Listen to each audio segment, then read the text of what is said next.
আজকে তোমাদের কাছে শেয়ার করব বিয়ে বাড়ি স্টাইলের রোস্ট রেসিপি, যেটা খেতে হয় ভীষণ মজা। আর আমার হাতে রোস্ট খেতে আমাদের বাড়ির সবাই পছন্দ করে। খুবই সহজভাবে রান্না করি, যে কেউ এইভাবে খুব সহজেই রোস্ট রান্না করতে পারবে। তো যাই হোক, আজকে রোস্ট রান্না করার জন্য 2টা মুরগি নিয়েছি, আর এগুলো বাড়িতে কেটে নিয়েছি। নিজেরাই তো খাবো, এর জন্য নিজেদের মতো করে কেটে নিয়েছি। এরপর এই রোস্টগুলো আমি ধুয়ে পরিষ্কার করে রেখে দিয়েছিলাম। এখন আমি এটা মেরিনেট করে 30 মিনিট রেখে দেবো। এর জন্য চিকেনের মধ্যে দিয়ে দিচ্ছি পরিমাণ মতো লবণ, হলুদের গুঁড়ো আর মরিচের গুঁড়ো দিয়ে ভালোভাবে মাখিয়ে রেখে দেবো। চিকেনটা ম্যারিনেট হতে হতে পেঁয়াজ বেরেস্তার জন্য আমি এক সাইডে পেঁয়াজগুলো কুচি করে কেটে নিয়েছি। এরপর 30 মিনিট পর একটা কড়াইতে তেল গরম করে এর মধ্যে চিকেনগুলো দিয়ে দিচ্ছি। চুলার জাল কমিয়ে সময় নিয়ে চিকেনগুলো বাদামি কালার করে ভেজে নিব। একই প্রসেসে সবগুলো আমি চিকেন ভেজে নেওয়ার পর এই তেলের মধ্যে পেঁয়াজগুলো দিয়ে পেঁয়াজ বেরেস্তা করে নিব। বাদামি কালার করে সবগুলো পেঁয়াজ ভেজে তারপর সবটা পেঁয়াজ তুলে নিব।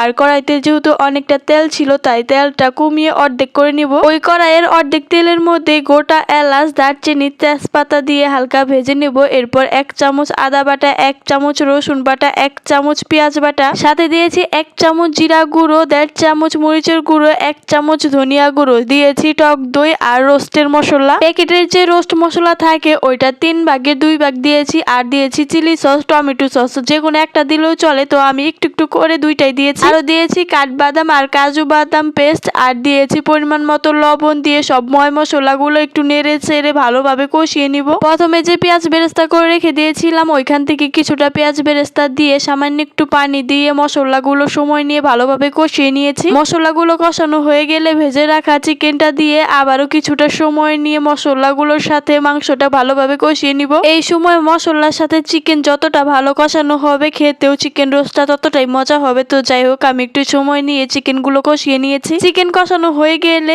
এবার আধা লিটার দুধ দিয়ে আমি নেড়ে চেড়ে ঢাকনা দিয়ে ঢেকে কিছুটা সময় রান্না করে নিব। মাঝে মাঝে ঢাকনা তুলে চিকেনগুলো হালকা একটু নেড়ে চেড়ে দিব, যাতে নিচে না লেগে ধরে। এইভাবে 90% রান্না করে নেওয়ার পর এখানে 1 চামচ ঘি, 2 চামচ চিনি দিয়ে হালকা একটু নেড়ে চেড়ে চুলার জালটা একটু কমিয়ে দেব। এইভাবে আমি 5 মিনিট ঢাকনা দিয়ে ঢেকে রান্না করে নিলেই চিকেন রোস্ট একদম রেডি। এই তো আমার রোস্ট রান্না একদম রেডি। এরপর একটা বাটির মধ্যে বেড়ে উপর দিয়ে পেঁয়াজ বেরেস্তা, কিছুটা কাঠবাদাম কুচি, কিছুটা কাজু বাদাম কুচি ছড়িয়ে দিয়েছি। এই তো এবার দেখে বলো তো রোস্ট রান্নাটা কেমন লাগছে। দেখতে কিন্তু খুব সুন্দর লাগছে আর খুবই লোভনীয় লাগছে। অনেকদিন পর রান্না করলাম, রান্না করেও তো বেশ ভালো লাগছিল। তো এরপর আমি রোস্ট রান্নার পর আমি আরো কিছু রান্না করে নিয়েছি, যে ভিডিওটা আমি কালকে আপলোড করেছি। রোস্ট রান্নাটা কিন্তু ভীষণ মজা হয়েছিল, একদম বিয়ে বাড়ি স্টাইলের রোস্ট রান্না। আমাদের বাড়ির সবাই কিন্তু আমার হাতের রোস্ট রান্নাটা অনেক বেশি পছন্দ করে। তোমরাও কিন্তু বাড়িতে এইভাবে বিয়ে বাড়ি স্টাইলে রোস্ট রান্না করে দেখতে পারো, খেতে কিন্তু অনেক বেশি মজা হয়। তো যাই হোক, আজকে ভিডিও এ পর্যন্তই। আল্লাহ হাফেজ।